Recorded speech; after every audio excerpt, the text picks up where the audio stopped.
All right, so anyway, we got this Meade. It's an 8-inch telescope. This sucker's old, but its optics are phenomenal. All right, to get this off, just pop these two down. This pops out. And these pretty much come right out. You want to grab the positive end first, just like that.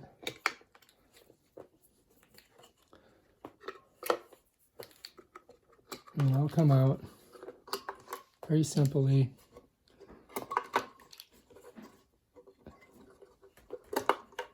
Just like that.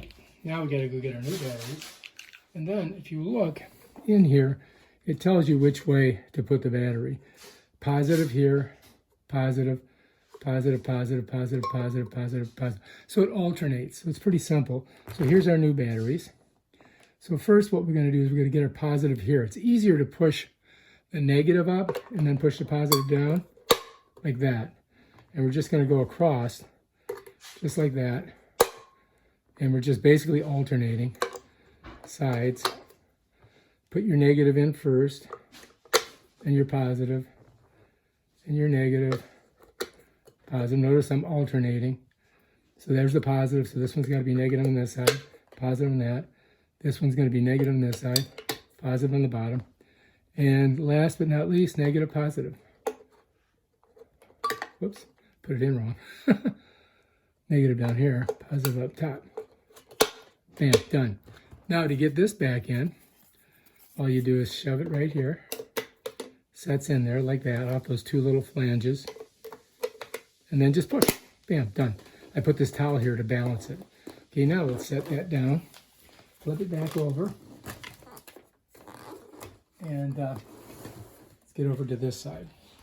This is computer control. And it's got an on switch. It's got an auxiliary.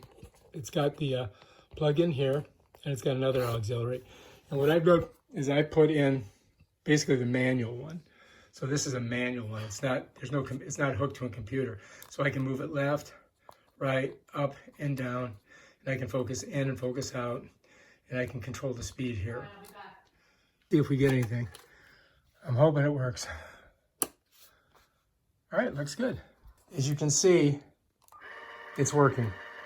All right, we're just about ready to go out and look at Saturn and the Jupiter. All right, and this is a shot from December 16th with a sliver of the moon, and just above it is Jupiter, and just above that is Saturn. So you can get some pretty good shots with this bad boy. All right, enjoy.